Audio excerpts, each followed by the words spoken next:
PodCastle, episode 851 for Tuesday the 6th of August 2024. Gordon, the Self-Made Cat by Peter S. Beagle.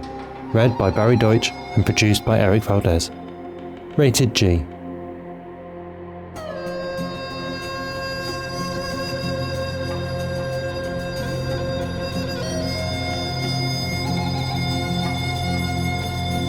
Good morning, good day, good afternoon and good evening, and welcome to PodCastle, the flying castle of fantasy fiction.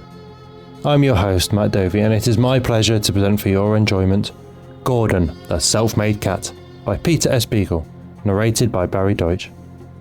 This story is a tale from the vaults, originally run as episode 37 in 2008 and published in The Raven before that. Being from so far down in our archives, it is from before we also licensed the text rights to our stories. But happily Lightspeed ran it as a reprint in 2012, so if you'd like to have the text available to you as a listen, a simple online search will bring it up for you. It's been specially selected to coincide with International Cat Day on Thursday, although I rather think that to the cats, every day is their day. Peter Sawyer Beagle is an American novelist of fantasy literature and a screenwriter and musician. His best known works are A Fine and Private Place, I See By My Outfit, The Last Unicorn, The Innkeeper's Song, and The Rhinoceros Who Quoted Nietzsche. During the last 25 years he has won many literary awards, including a World Fantasy Award for Life Achievement in 2011. He lives and writes in the San Francisco Bay Area. Cartoonist Barry Deutsch lives in Portland, Oregon in a bright blue house with bubblegum pink trim. His 2010 graphic novel, Hearville, How Merca Got Her Sword, was the first graphic novel to win the prestigious Sidney Taylor Award, and was also nominated for Eisner, Harvey, Ignatz and Nebula Awards. His second Hearville graphic novel, Hearville, How Merca Met a Meteorite, won the Oregon Book Award. The third Hearville book, Hearville, How Merca Caught a Fish, was released in late 2015. And now pay attention, for our tale is about to begin, and you should listen closely, and then decide your own way anyway.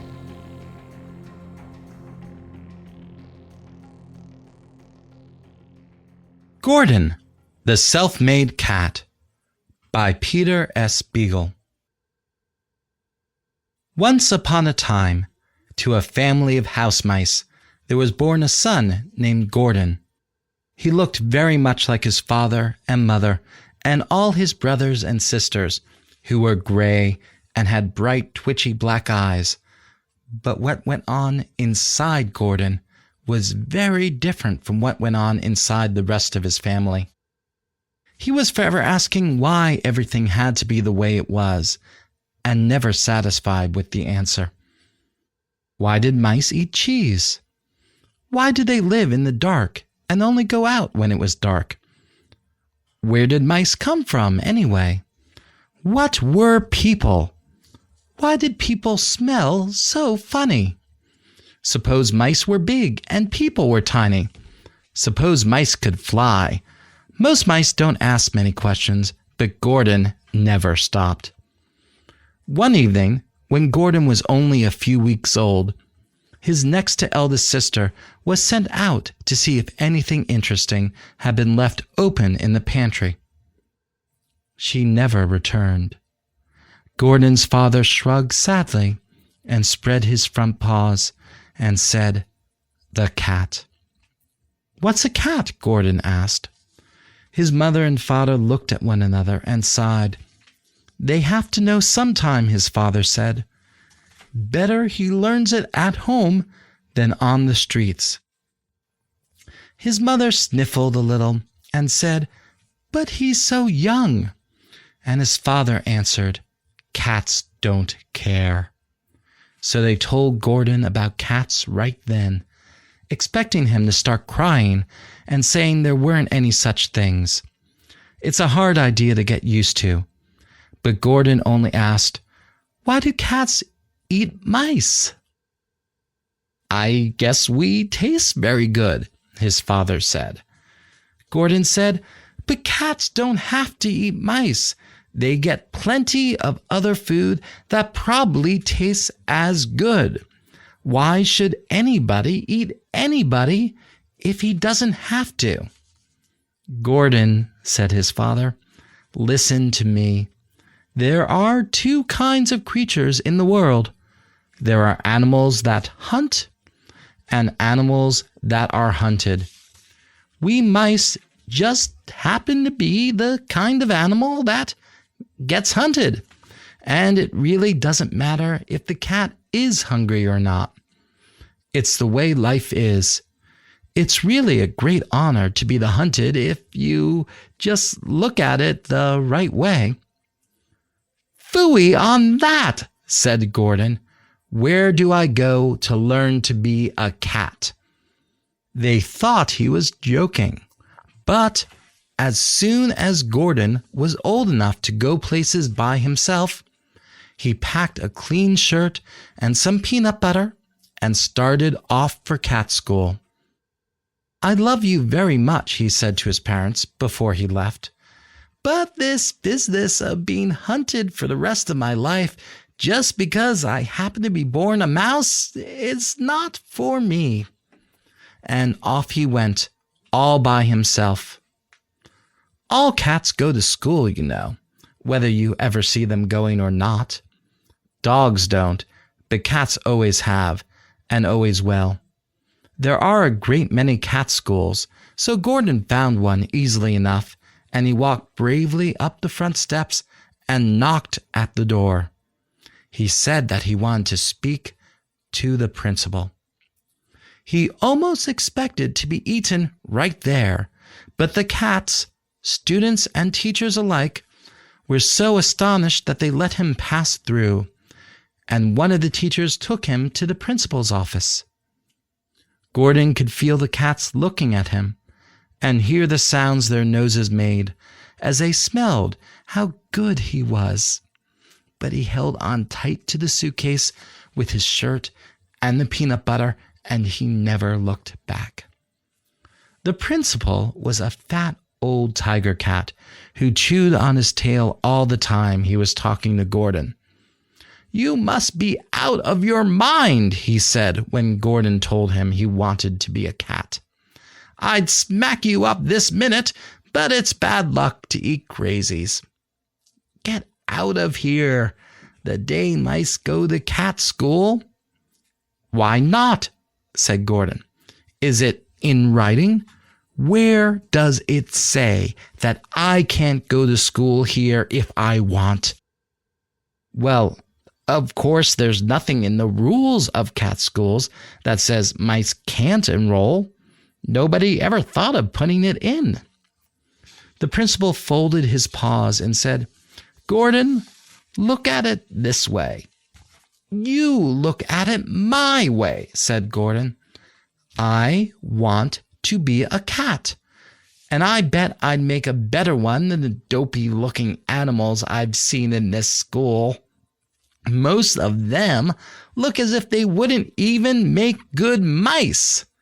So, let's make a deal. You let me come to school here and study for 1 term. And if at the end of that time I'm not doing better than any cat in the school, if even one cat has better grades than I have, then you can eat me, and that'll be the end of it. Is that fair?" No cat can resist a challenge like that. But before agreeing, the principal insisted on one small change. At the end of the term, if Gordon didn't have the very best marks in the school, then the privilege of eating him would go to the cat that did. "Ought to encourage some of these louts to work harder," the principal said to himself as Gordon left his office. "He's crazy, but he's right. Most of them wouldn't even make good mice. I almost hope he does it." So Gordon went to cat school. Every day he sat at his special little desk, surrounded by 100 kittens and half-grown cats who would have liked nothing better than to leap on him and play games with him for a while before they gobbled him up.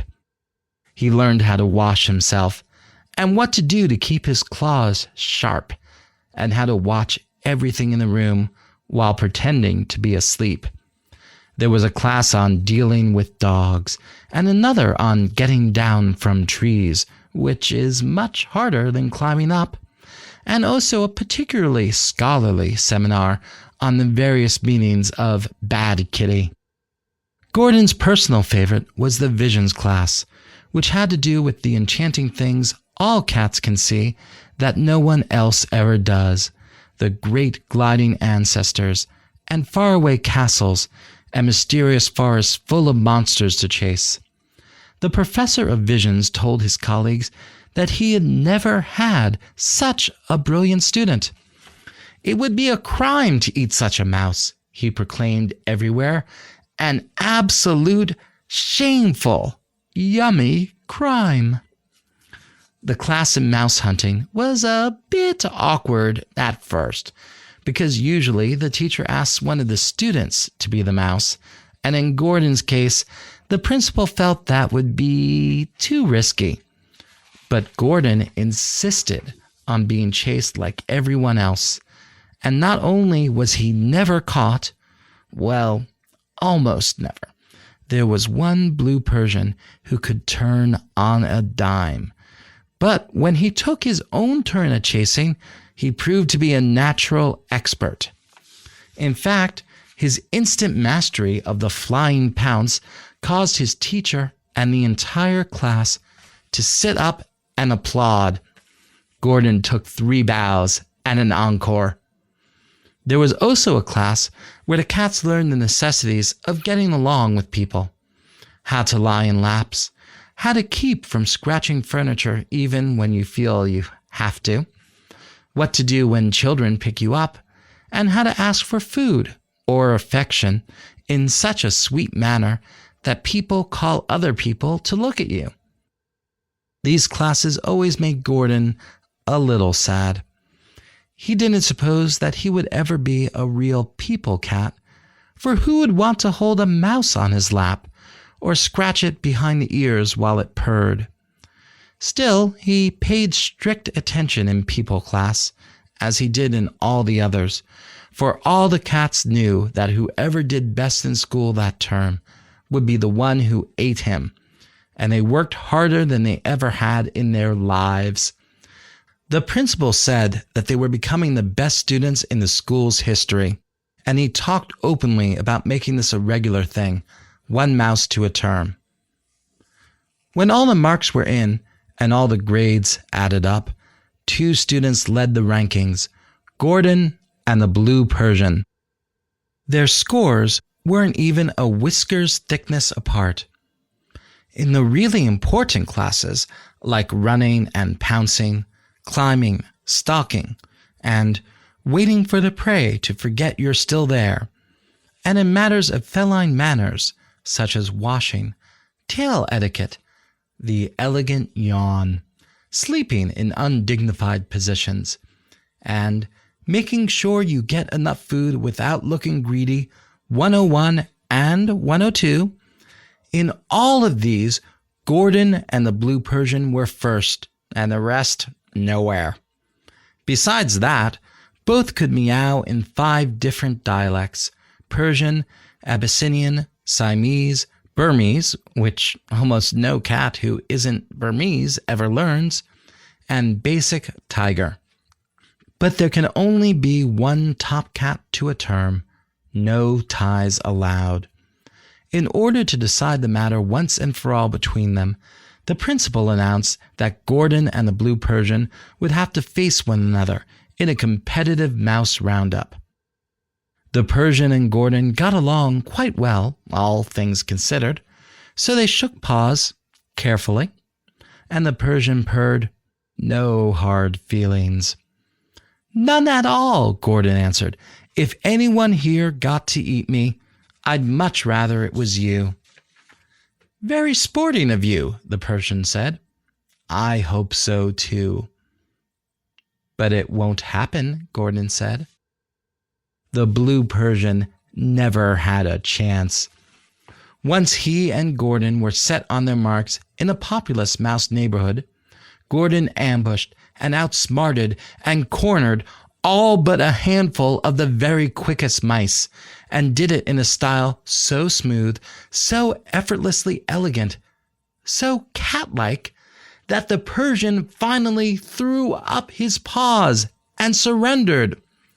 In front of the entire faculty and student body of the cat school, he announced, "I yield to Gordon. He's a better cat than I am, and I'm not ashamed to admit it. If all mice were like him, we cats would be vegetarians." Persians are very dramatic. The cheering was so wild and thunderous that no one objected in the least when Gordon freed all the mice he had captured. Cats can appreciate a grand gesture, and everybody had already had lunch. Gordon had won his bet, and like the Blue Persian, the principal was cat enough to accept it graciously. He scheduled a celebration which the whole school attended, and at the end of the party, he announced that Gordon was now to be considered as much a cat as any student in the school, if not more so. He gave Gordon a little card to show that he was a cat in good standing, and all the students cheered, and Gordon made another speech that began, "Fellow cats." As he spoke, he wished very much that his parents could be there to see what he had accomplished, and just how different things could be if you just asked questions and weren't afraid of new ideas. Being acknowledged the best cat in the school didn't make Gordon let up in his studies. Instead, he worked even harder and did so well that he graduated with a special degree of Felis Maximus, which is Latin for some cat. He stayed on at the school to teach a seminar in evasive maneuvers, which proved very popular, and a course in the standing jump, for a bird that comes flying over when you weren't looking. The story of his new life spread everywhere among all mice, and grew very quickly into a myth more terrifying than any cat could have been. They whispered of Gordon the Terrible, Gordon the Self-Made Cat, and, simply, the Unspeakable, and told midnight tales of a gigantic mouse who lashed his tail and sprang at them with his razor claws out and his savage yellow eyes blazing. A mouse without pity who hunted them out in their deepest hiding places, walking without a sound. They believed unquestioningly that he ate mice like ginger snaps and laughingly handed over to his cat friends those that he was too full to devour. There was even a dreadful legend that Gordon had eaten his own family, and that he frequently took kittens from the schools on field trips in order to teach them personally the secret mouse ways that no mere cat could ever have known. These stories made Gordon deeply unhappy when he heard them, because he believed with absolute conviction that what he had achieved was for the good of all mice everywhere. Whether he trapped a lone mouse or cornered a dozen trembling in an attic or behind a refrigerator, he would say the same thing to them. "Look at me. Look at me. I am a mouse like you, nothing more, nothing less. And yet I walk with cats every day, and I am not eaten. I am respected. I am admired. I am even powerful among cats, and every one of you could be like me. Do not believe that we mice are born only to be hunted, humiliated, tormented, and finally gobbled up. It is not true. Instead of huddling in the shadows, in constant lifelong terror, pitiful little balls of fur, we too can be sleek, fierce hunters, fearing nothing and no one. Run now and spread the word. You must spread the word." Saying that, he would step back and let the mice scatter, hoping each time that they would finally understand what he was trying to show them. But it simply never happened. The mice always scurried away, convinced that they had escaped only by great good fortune, and myths and legends of the terrible self-made cat were all that spread among them, growing ever more horrifying, ever more chilling. It didn't matter that not one mouse had ever actually seen Gordon doing any of the frightful things he was supposed to have done. That's the way it is with legends.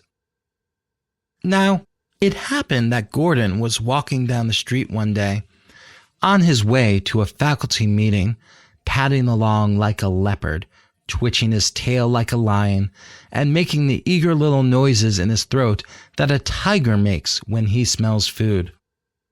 Quite suddenly, an enormous shadow fell across his path, so big that he looked up to see if he were going through a tunnel. What he saw was a dog. What he actually saw was a leg, for this dog was huge, too big for even a full-grown cat to have understood his real size without looking twice. The dog rumbled, "Oh, goody. I love mice. Lots of phosphorus in mice. Yummy." Gordon crouched, tail lashing, and lifted the fur along his spine. "Watch it, dog," he said warningly. "Don't mess with me, I'm telling you." "Oh, how cute," the dog said. "He's playing he's a cat. I'm a cat too. Meow." "I am a cat." Gordon arched his back until it ached, hissing and spitting and growling in his throat, all more or less at the same time. "I am. You want to see my card? Look, right here." "A crazy," the dog said wonderingly. "They say it's bad luck to eat a crazy. Good thing I'm not superstitious." Having given the proper first warning, exactly as he'd been taught, Gordon moved quickly to the second, the lightning-swift slash of the right paw across the nose. Gordon had to leap straight up to reach the dog's big wet nose, but even with that handicap, he executed the second warning in superb style. Instead of yelping and retreating in a properly humbled state, however, the dog only sneezed. This, Gordon thought, is the difference between theory and practice. But there was a reason that Gordon's seminar in evasive maneuvers was always so well attended. With astonishing daring, he went directly from the second warning right into the fourth avoidance, which involves a double feint, head looking this way, tail jerking that way, followed by a quick, threatening charge directly at the attacker, and then a leap to the side, which, done correctly, leaves one perfectly poised either for escape or the flying pounce, depending on the situation. But the big dog had no idea that a classic evasive maneuver had just been performed upon him, leaving him looking like an idiot. He was used to looking like an idiot. He gave a delighted bounce, wuffed, "Tag, you're it!" and went straight for Gordon, who responded by going up a tree with the polished grace that always left his students too breathless to cheer. He found a comfortable branch and rested there, thinking ruefully that a real cat wouldn't have been so proud of being a cat as to waste time arguing about it. The dog sat down too, grinning. "Be a bird now," he called to Gordon. "Let's see you be a bird and fly away." Normally, Gordon could easily have stayed up in the tree longer than the dog felt like waiting below. But he was tired and rather thirsty, not to mention annoyed at the thought of being late for the faculty meeting. Something had to be done. But what? He was bravely considering an original plan of leaping straight down at the dog when 3 young mice happened along. They had been out shopping for their mother. They were really very young, and as they had never seen Gordon the Terrible, though they had heard about him since they were blind babies, they didn't know who it was in the tree. All they saw was a fellow mouse in danger. And being at the age when they didn't know any better than to do things like that, they carefully put down their packages and began luring the dog away from the tree. First, one mouse would rush in at him and make the dog chase him a little way, and then another would come scampering from somewhere else, so that the dog would leave off chasing the first mouse and go after him. The dog, who was actually quite good-natured and not very hungry, had a fine time running after them all. He followed them farther and farther away from the tree, and had probably forgotten all about Gordon by the time the unspeakable was able to spring down from the tree and vanish into the bushes. Gordon would have waited to thank the 3 mice, but they had disappeared along with the dog. Anxious not to miss his meeting, he dashed back to the school, slowing down before he got there to catch his breath and smooth his whiskers. It could happen to anyone, he told himself. There's nothing to be ashamed of. Yet there was something fundamentally troubling to Gordon about having run away. Feeling uncertain for the first time since he had marched up the front steps, he washed himself all over and stalked on into the school. Outwardly calm and proud, the best cat anyone there would ever see. Gordon, the Terrible, the Unspeakable. Yes, the self-made cat. But another cat, the assistant professor of tail chasing, in fact, had seen the whole incident and had already interrupted the faculty meeting with the shocking tale. The principal tried to brush the news aside. "When it's time to climb a tree, you climb a tree," he said.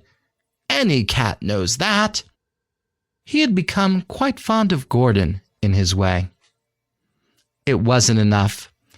The assistant professor of tail chasing, a chocolate point Siamese who dreamed of one day heading the school himself, led the opposition. As the assistant professor saw it, Gordon was plainly a fraud, a pretender, a cat in card only, so friendly with his fellow mice that they had rushed to help him when he was in danger. In light of that, who could say what Gordon's real plans might be? Why had he come to the school in the first place? What if more like him followed? What if the mice were plotting to attack the cat school? All cat schools! This thought rattled everyone at the table. With a mouse like Gordon in their midst, a mouse who knew far more about being a cat than the cats themselves, was any feline safe? Just that quickly, fear replaced reason. Within minutes, everyone but the principal forgot how much they had liked and admired Gordon. Admitting him to the school had been a catastrophic mistake, one that must be set right without a moment's delay. The principal groaned and covered his eyes and sent for Gordon. He was almost crying as he took Gordon's cat card away. Gordon protested like mad, of course. He spoke of will and choice and freedom and the transforming power of questioning assumptions. But the principal said, sadly, "We just can't trust you, Gordon. Go away now before I eat you myself. I always wondered what you'd taste like." Then he put his head down on his desk and really did begin to cry. So Gordon packed his clean shirt and his leftover peanut butter and left the cat school. All the cats formed a double line to let him pass, their faces turned away, and nobody said a word. The assistant professor of tail chasing was poised to pounce at the very last, but the principal stepped on his tail. Nobody ever heard of Gordon again. There were stories that he'd gone right on being a cat even without his card. And there were other tales that said he had been driven out of the country by the mice themselves. But only the principal knew for sure, because only the principal had heard the words that Gordon was muttering to himself as he walked away from the cat school with his head held high. "Woof," Gordon was murmuring thoughtfully. "Woof. Bow wow. Shouldn't be too hard."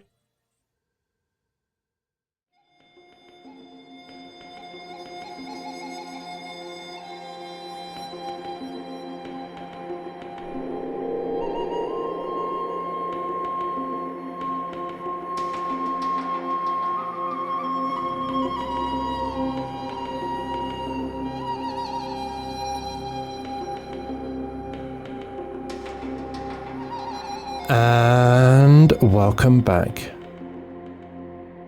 That was Gordon the Self-Made Cat by Peter S. Beagle. And if you enjoyed that, then I hardly need to tell you that Mr. Beagle is a long-standing luminary in the genre with an incredible body of work, some of which we've been fortunate enough to run here. Indeed, our first ever episode was a Peter S. Beagle story, Come Lady Death, but there's also episode 12, Baron's Dance, 175, El Regalo, 209, Lila the Werewolf, 214, We Never Talk About My Brother, and 309, Underbridge, as well as 4 miniature episodes with his flash fiction. And for my part, I've just checked and his novel The Last Unicorn is finally available in the UK after being locked up in a stupid rights thing for years, so I'm elated to finally get around to a novel I've heard so much about from so many. And of course, if it's cat stories in particular you're after more of, we have a sister podcast for just that purpose, Cat's Cast. It is very easy for someone to tell you that you can be anything you want and that nothing in the world is stopping you, when in fact what is usually stopping you are the people around you. We are hemmed in and formed and defined by the understanding and expectation of people around us, old friends and parents and co-workers, and breaking out of that mould is, well, it's really bloody difficult. There's a reason that reinvention so often coincides with big life changes such as starting university, moving to a new city, going through a divorce. They are some of the only moments in life where you are starting with a truly blank canvas as regards other people's opinions of you. It took me a lot of years to realise that, with the exception of a few particularly Dunning-Kruger-prone examples, confidence is a lie. You just pretend you have it, and people will believe it. And here's the really weird, beautiful thing. Once other people believe it, that becomes their image of you, then you start to believe what they believe about you. It's like hacking the way that people's opinions hem you in to gift yourself self-confidence instead. And it's not that hard to pretend. You've been surrounded by confident people your whole life, IRL and in media, and you've absorbed those lessons, and it's just like putting on an accent after long enough hanging around a group of people, you know? You just start doing it and it pours out of you instinctively. And then, after a while, it stops being a conscious mask and starts being habit. And then it just starts being. Even so, I'm not sure I could manage the chutzpah that Gordon pulls off here. May we all dream so big and be so unfettered by the folk around us.